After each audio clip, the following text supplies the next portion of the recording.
Hello guys, एक बार फिर आपका मेरे चैनल माय लाइफ अनस्क्रिप्टेड में स्वागत है।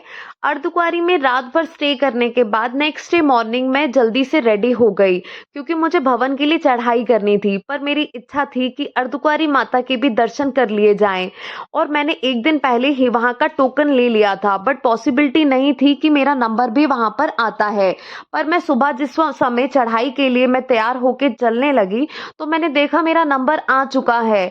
मैं जल्दी से अपना सारा सामान क्लॉक रूम में रखा और उसे लॉक करके चाबी ली और मैं लाइन में लग गई। और वहां 3-4 घंटे मुझे लाइन में लगना पड़ा क्योंकि गुफा के अंदर से बहुत धीरे धीरे से लाइन चलती है और एक एक बंदा बड़े ही आराम से, चाहे मोटे से मोटा हो, गर्भ जून में से निकलकर कब बाहर आ जाता है पता भी नहीं चलता। जो आप वीडियो देख रहे हैं ये एग्जिट का ही वीडियो है। अर्धकुंवारी के दर्शन करने के लिए आप लोग एक दिन पहले जिस दिन वहां पर पहुंचते हैं उसी दिन ये टोकन ले लीजिए। अगर आपका नंबर बाय चांस नहीं भी आता है तो जो आप स्क्रीन देख रहे हैं वहां से आप वर्चुअल दर्शन भी कर सकते हैं। यहाँ पर लाइव टेलीकास्ट होता है भवन की आरती का भी और यहाँ पे अर्धकुंवारी का भी। उसके बाद अपना सारा लगेज लेकर भवन की यात्रा करने के लिए रेडी हो गई।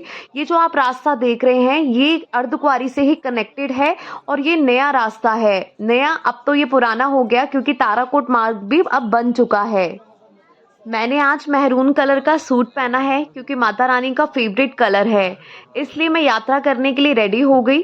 बट जैसे जैसे आप धीरे धीरे यात्रा करते स्टार्ट करते हैं तो आपको बहुत खूबसूरत नज़ारे दिखते हैं और खूब सारे भजन आपको सुनने को मिलते हैं जो आप लोग भी इंजॉय करेंगे। यह नया रास्ता आपको सुंदर नज़ारों से भरा हुआ मिलेगा, लेकिन यहाँ पर घोड़े और खच्चर की सुविधा नहीं है। यहाँ पर आपको पालकी की और आपको कैब की सुविधा मिल जाएगी। कैब के लिए आपको अर्धकुंवारी से टिकट लेनी पड़ेगी या ऑनलाइन बुक करना पड़ेगा। और लेकिन जो खूबसूरत नज़ारे यहाँ दिखने को मिलेंगे वो आपको कहीं नहीं मिलेंगे। एक टिकट के साथ आप लोग 2 यात्री ट्रैवल कर सकते हैं।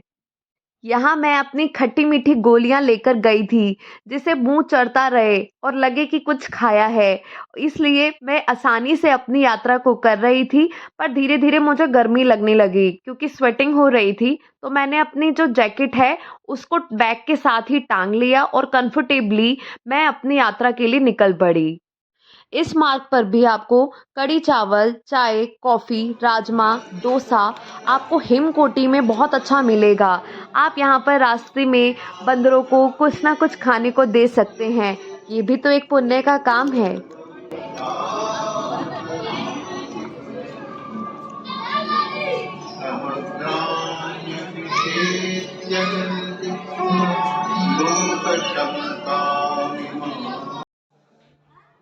इस रास्ते से जाते जाते हिमकोटी के आसपास आपको सर्दी और लगने लगेगी और इसलिए मैं वहां पर जाकर भालू बन गई।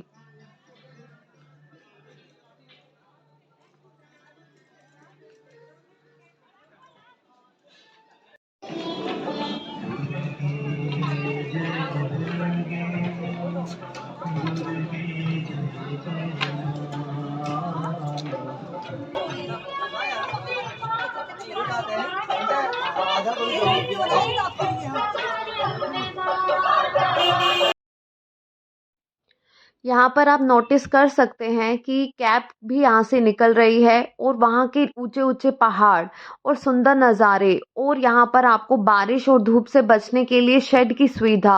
और आप देखेंगे कि बड़े से बड़े एज के लोग और बच्चे बिल्कुल कंफर्टेबली इस रास्ते से चल रहे हैं क्योंकि यहाँ पर चढ़ाई कम है और स्मूथ रास्ता है। थोड़ा लंबा ज़रूर है पर आप बड़े आसानी से और आराम से वहाँ पर पहुँचेंगे बिना किसी कठिनाई के।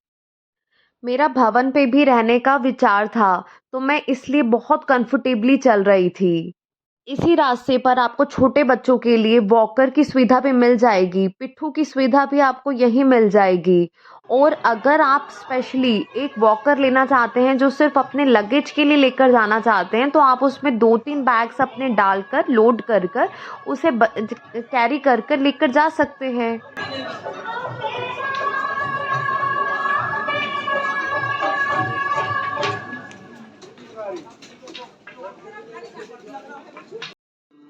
आप सभी माता के भक्तों के लिए गुड न्यूज़ भी है।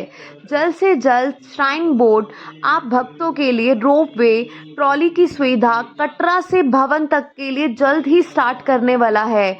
आप जो वीडियो में देख रहे हैं ये ट्रायल हो रहा है, जो रेगुलर बेसिस में एक सेफ्टी पर्पस के लिए डेली बेसिस में ट्रायल कर रहा है। गाइस, अब आप लोग भी मेरे साथ साथ भवन पर पहुंच गए हैं। बोलिए जयकारा शेरावाली दा बोल साचे दरबार की जय। गाइस, अब श्राइन बोर्ड ने बहुत चेंजेस कर दिए हैं। अब आप ये जो सामने देख रहे हैं पार्वती भवन, यहाँ आपको लाइन में लगना है और 100 रुपीज़ सबमिट करने के बाद आपको एक रिसिप्ट मिलेगी और आपके हाथों में एक बैंड पहना दिया जाएगा। उसके बाद आप ये रिसिप्ट लेकर और बैंड लेकर फर्स्ट फ्लोर पर जाएंगे, जहां पर आप अपना सारा लगेज सबमिट करेंगे और जिस समय आपको रिटर्न आएंगे तो सारा लगेज और आपको 100 रुपीज़ रिटर्न भी ऊपर से ही मिलेंगे। जूतों के लिए एक पब्लिकली एक काउंटर बना रखा है, जहां आप लोग अपने जूते, शूज, सैंडल्स सब सबमिट करेंगे। गाइस, मैं तुरंत माता की आरती के लिए और माँ के दर्शन के लिए लाइन में लग गई। मुझे इस बार बहुत खुले दर्शन हुए और माँ की आरती में बैठने का सौभाग्य मिला। आई होप आपको मेरे साथ यात्रा करने में मजा आ रहा होगा। तो प्लीज मेरे चैनल को सब्सक्राइब कीजिए। Bye bye guys.